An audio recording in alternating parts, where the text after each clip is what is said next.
সবাইকে স্বাগত দীপ্ত সংবাদে। সাথে রয়েছে তোলা ডলারের শুরুতেই জানাবো সংবাদ শিরোনাম। টানা বৃষ্টি ও পাহাড়ি ঢলে দেশের বিভিন্ন স্থানে দেখা দিয়েছে নদী ভাঙন, বিলীন হচ্ছে ঘরবাড়ি। ঢাকা সহ বড় শহরগুলোতে বেশি ডেঙ্গু সংক্রমণের আশঙ্কা, প্রতিরোধ কার্যক্রম জোরদারের পরামর্শ। বেসরকারি ব্যবস্থাপনায় হজ প্যাকেজ ঘোষণা, সর্বনিম্ন 5,13,000-এ যাওয়া যাবে হজে।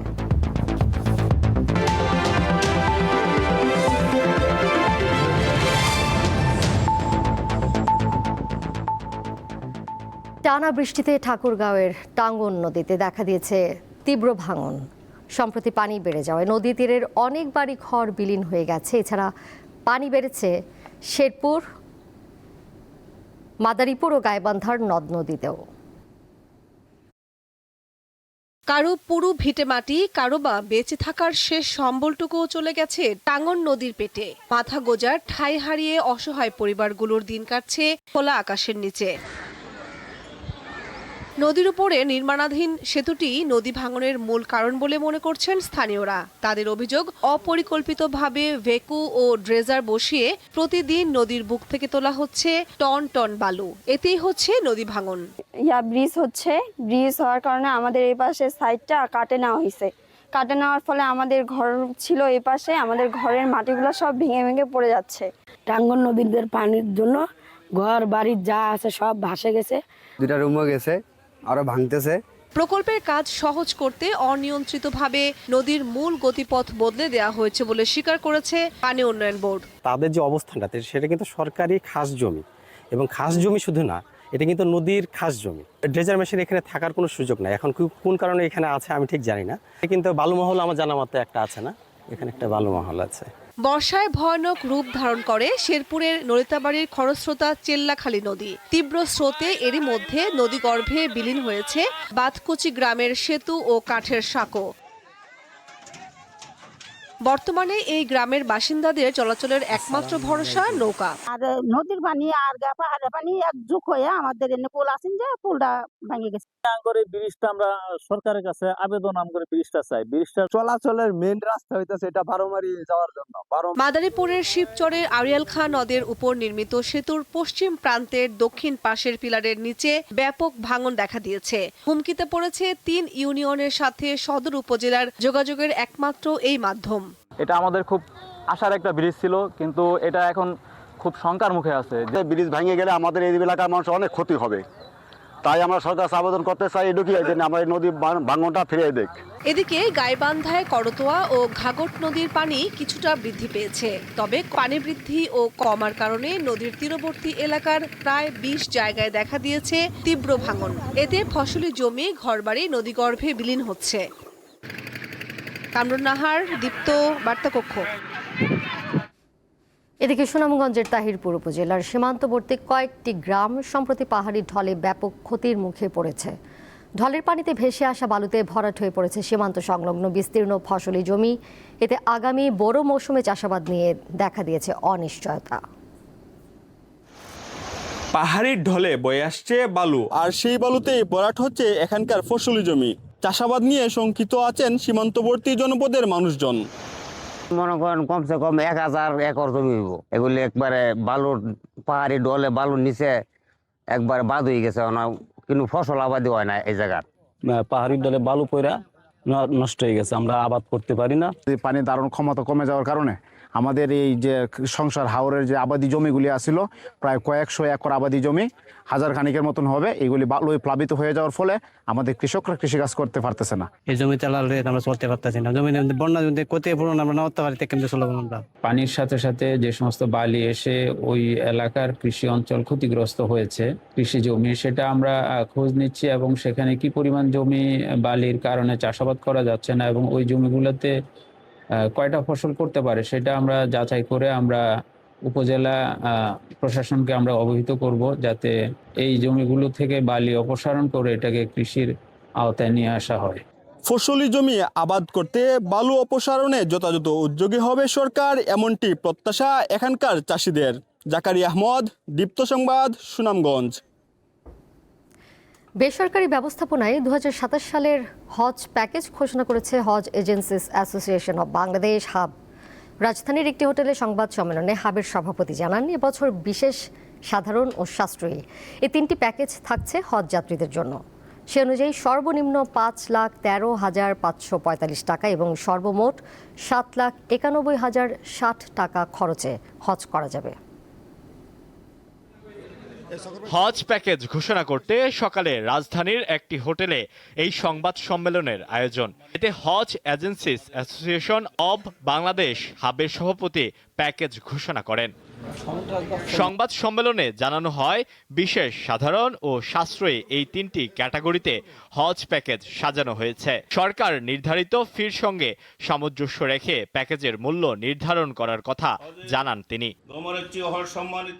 বিশেষ প্যাকেজের মূল্য ধরা হয়েছে সর্বমোট খরচ 7,91,060 টাকা, সাধারণ প্যাকেজ 5,95,580 টাকা এবং সাশ্রয়ী প্যাকেজ 5,13,545 টাকা ধরা হয়েছে।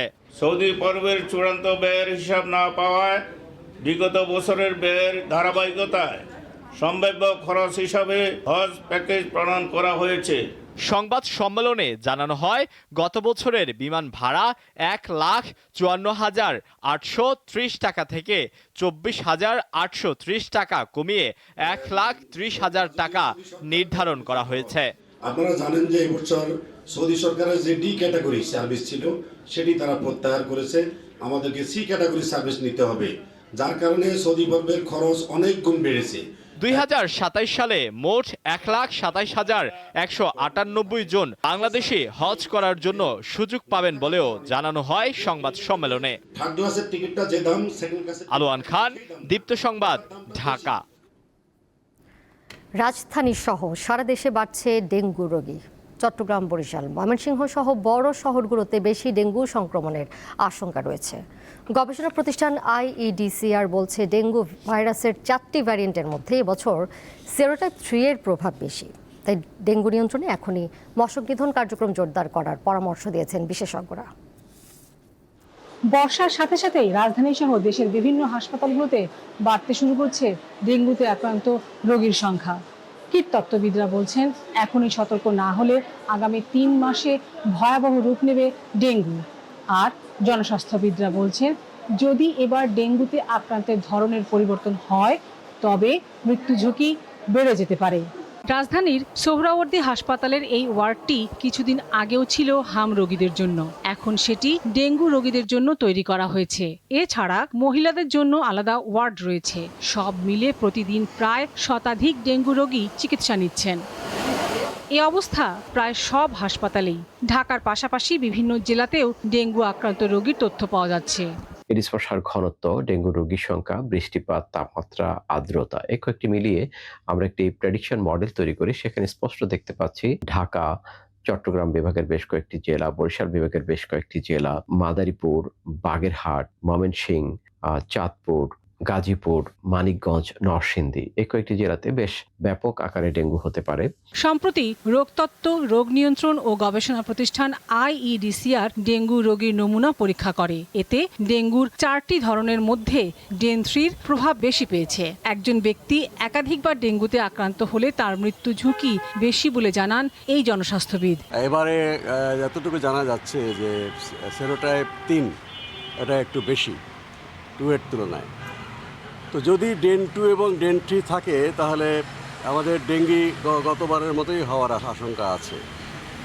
যদি কোনো সেরোটাইপ পরিবর্তন হয়, এখানে যদি ডেন 1 বা ডেন 4 আসে, তাহলে কিন্তু আশঙ্কা আছে যে রোগীর সংখ্যা হঠাৎ করে অনেক বেড়ে যেতে পারে, 2019 বা 2023-এর মতো। 4 বছর পর 3 বছর পর এরকম একটা আশঙ্কা থাকে। চিকিৎসকরা জানান, ভাইরাসের ধরনের পরিবর্তন হলে শরীরের বিভিন্ন অঙ্গ প্রত্যঙ্গ ক্ষতিগ্রস্ত হতে পারে। আগে যে আমাদের ডেঙ্গু সিমটম যেগুলো তো অনেক অ্যাসাইটিস ছিল, পানি থাকতো পেটের মধ্যে বা সিভিয়ার ডেঙ্গু বলতাম, সেটা থেকে একটু ভিন্নতা আছে। এমন পরিস্থিতিতে বাসাবাড়িতে যেন পানি জমে না থাকে সে বিষয়ে সচেতন থাকা এবং মশক নিধন কার্যক্রম জোরদার করার পরামর্শ বিশেষজ্ঞদের। লাবণী গুহ, দীপ্ত সংবাদ, ঢাকা। যাচ্ছি পরের প্রসঙ্গে। সাতক্ষীরা 4 আসনের সংসদ সদস্য ও জামায়াতে ইসলামীর নেতা গাজী নজরুল ইসলামের পদত্যাগ দাবিতে বিক্ষোভ মিছিল ও প্রতিবাদ সমাবেশ হয়েছে। বুধবার দুপুরে শ্যামনগর উপজেলা সদরের জেসি কমপ্লেক্সের সামনে থেকে বিক্ষোভ মিছিল শুরু হয়। প্রধান সড়কগুলো প্রদক্ষিণ শেষে শ্যামনগর প্রেস ক্লাবের সামনে গিয়ে তা শেষ হয়। পরে প্রতিবাদ সমাবেশের আয়োজন করে বিক্ষোভকারীরা। এই সময় তারা সংসদ সদস্য গাজী নজরুল ইসলামের কুশপুত্তলিকা দাহ করেন। সমাবেশ থেকে বক্তারা জানান, সামাজিক যোগাযোগ মাধ্যমে ছড়িয়ে পড়া ভিডিও নিয়ে জনমনে নানা প্রশ্ন ও বিতর্ক সৃষ্টি হয়েছে। এই ঘটনার নিরপেক্ষ তদন্তের দাবি জানান তারা।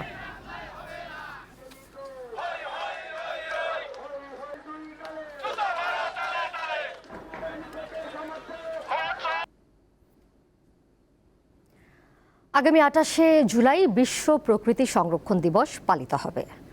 প্রাকৃতিক সম্পদ সংরক্ষণ, উদ্ভিদ ও প্রাণী জগতের সুরক্ষা, জীববৈচিত্র্য হ্রাস ও দূষণের মতো পরিবেশগত হুমকি সম্পর্কে সচেতনতা বাড়াতে এই দিনটি পালন করা হয়। বাংলাদেশের প্রাণ প্রকৃতি নিয়ে দীপ্ত টিভি ধারাবাহিক প্রতিবেদন প্রচার করছে। আজ থাকছে অবাধে বনভূমি দখল নিয়ে প্রতিবেদন।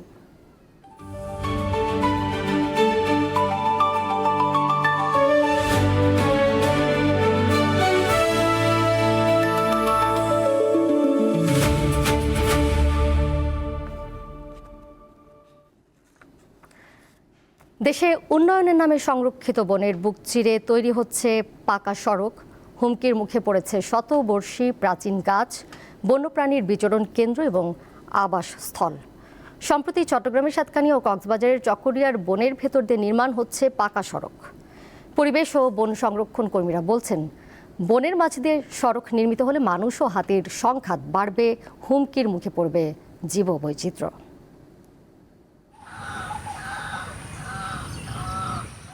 একসময় চট্টগ্রামের সাতকানিয়া উপজেলার পুরামগড় ইউনিয়নের বৈতরণী এলাকায় বিস্তীর্ণ বনাঞ্চল ছিল বন্য প্রাণীর নিরাপদ আবাসস্থল। কিন্তু দীর্ঘদিন ধরে বনভূমি দখল ও অব্যবস্থাপনার কারণে সেই বন বর্তমানে প্রায় বিলুপ্তির পথে। এতে কমে গেছে বন্য প্রাণীর বিচরণ।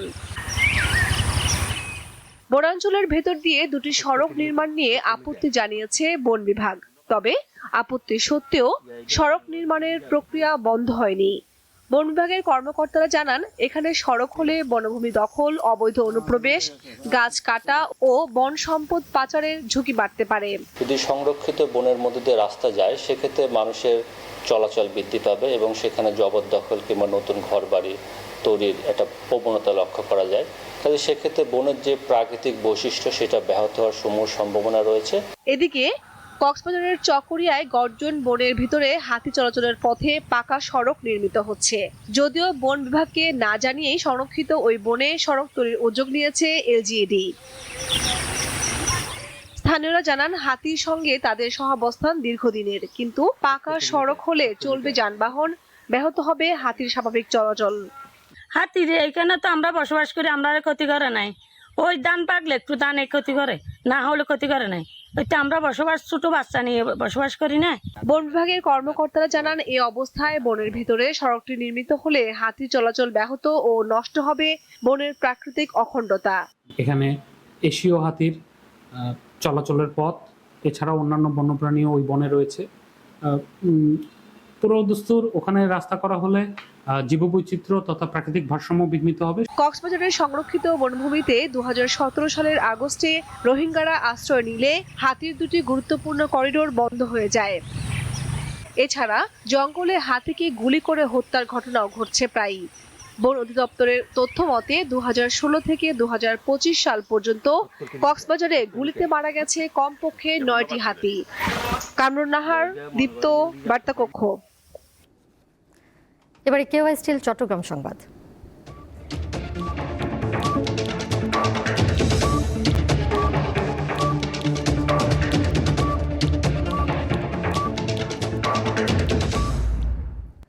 চট্টগ্রামের রাঙ্গুনিয়ায় অপহরণের 2 দিন পর 7 বছর বয়সী এক শিশুকে উদ্ধার করেছে পুলিশ। এ সময় অপহরণ চক্রের 3 সদস্যকে গ্রেপ্তার করা হয়েছে। এছাড়া অপহরণে ব্যবহৃত একটি সিএনজি অটোরিকশা জব্দ করা হয়। চট্টগ্রাম জেলা পুলিশ সুপার মাসুদ আলম জানান, নিজেকে সিএনজি চালক পরিচয় দিয়ে এক ব্যক্তি শিশুটিকে বলে তার বাবা হাসপাতালে ভর্তি, তাকে তার বাবার কাছে নিয়ে যেতে পাঠানো হয়েছে। প্রতারণামূলক কৌশলে শিশুটিকে সিএনজিতে তুলে নিয়ে যাওয়া হয়। প্রাথমিক জিজ্ঞাসাবাদে মুক্তিপণের মোটা অঙ্কের টাকা আদায়ের উদ্দেশ্যে পূর্ব পরিকল্পিতভাবে এই অপহরণ করার কথা জানিয়েছে গ্রেপ্তার হওয়া আসামিরা। পটুয়াখালীর কলাপাড়ায় পায়রা বন্দরের আবাসিক ভবন এলাকার 100 ফুট দৈর্ঘ্যের দুটি সীমানা প্রাচীর ফের ধসে পড়েছে। গতকাল সন্ধ্যায় ওই এলাকার উত্তর পাশের 6 আনি খালের মধ্যে ওই সীমানা প্রাচীর ধসে পড়ে। দেয়াল নির্মাণে নিম্নমানের সামগ্রী ব্যবহার করায় এমন দুরবস্থা বলে দাবি স্থানীয়দের। এর আগে 2023 সালের জানুয়ারিতে নির্মাণ কাজ শেষ হওয়ার আগেই ওই একই এলাকার 100 ফুট দৈর্ঘ্যের একটি সীমানা প্রাচীর হেলে পড়ে। বন্দর কর্তৃপক্ষ সূত্রে জানা যায় 2023 সালে এবিএম ওয়াটার কোম্পানি নামের একটি ঠিকাদারি প্রতিষ্ঠান 11 কোটি টাকা ব্যয় 3000 ফুট দৈর্ঘ্যের এই সীমানা প্রাচীরটি নির্মাণ করে।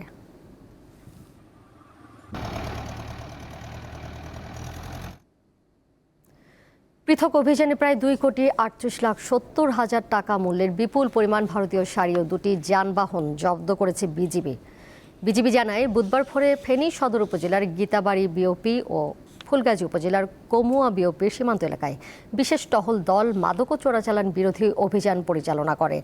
এ সময় ওই এলাকায় মালিকবিহীন অবস্থায় দুটি যানবাহন এবং বিপুল পরিমাণ ভারতীয় শাড়ি জব্দ করে। জব্দ শাড়ি ও যানবাহনের আনুমানিক বাজার মূল্য 2,38,70,000 টাকা। বিজিবির কুমিল্লা ব্যাটালিয়ন জানিয়েছে জব্দ মালামাল আইনগত প্রক্রিয়া শেষে কাস্টমস কর্তৃপক্ষের কাছে হস্তান্তর করা হবে।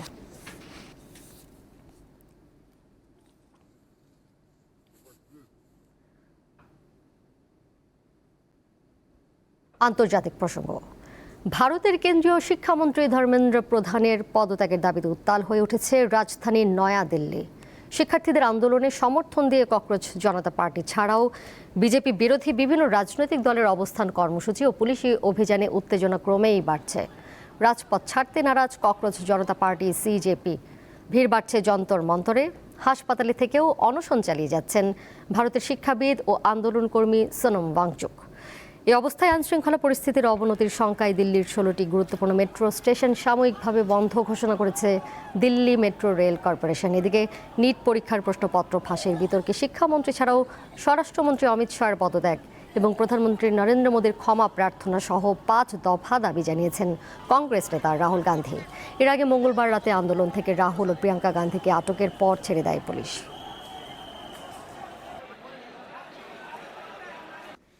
ইরানে টানা 11তম দিনের মতো হামলা চালিয়েছে যুক্তরাষ্ট্র। বুধবার ভোরে রাজধানী তেহরান সহ দেশটির বিভিন্ন এলাকায় থাকা সামরিক স্থাপনায় হামলার দাবি মার্কিন সেন্টকমের। এছাড়া পিক্যাক্স মাউন্টেন নামক ইরানের একটি সন্দেহভাজন পারমাণবিক স্থাপনায় শিগগিরই ভয়াবহ হামলার হুমকি দিয়েছেন ট্রাম্প। এতে করে উপসাগরীয় অঞ্চলে যুদ্ধের পরিধি আরও বাড়বে বলে হুঁশিয়ারি দিয়েছে তেহরান। এমনকি প্রতিশোধ নিতে বাহরাইন, কুয়েত ও জর্ডানে থাকা মার্কিন স্থাপনা ও ঘাঁটি লক্ষ্য করে পাল্টা হামলা অব্যাহত রেখেছে ইরান। ওয়াশিংটন তেহরানের মধ্যে যুদ্ধবিরতি কার্যকরে পাকিস্তান মধ্যস্থতার চেষ্টা অব্যাহত রাখলেও নতুন কোনো সমঝোতার ইঙ্গিত মেলেনি বলে জানিয়েছে পাকিস্তানি গণমাধ্যম।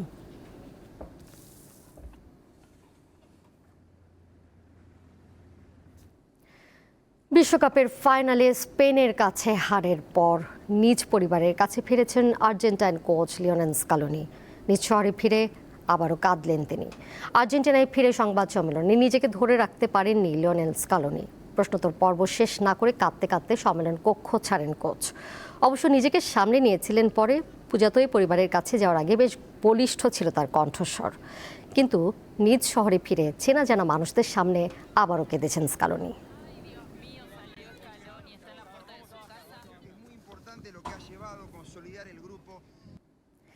এর সাথে শেষ করব দীপ্ত সংবাদ। যাবার আগে শিরোনামগুলো জানিয়ে দেব আরও একবার। টানা বৃষ্টি ও পাহাড়ি ঢলে দেশের বিভিন্ন স্থানে দেখা দিয়েছে নদী ভাঙন, বিলীন হচ্ছে ঘরবাড়ি। ঢাকা সহ বড় শহরগুলোতে বেশি ডেঙ্গু সংক্রমণের আশঙ্কা, প্রতিরোধ কার্যক্রম জোরদারের পরামর্শ। বেসরকারি ব্যবস্থাপনায় হজ প্যাকেজ ঘোষণা, সর্বনিম্ন 5,13,000-এ যাওয়া যাবে হজে।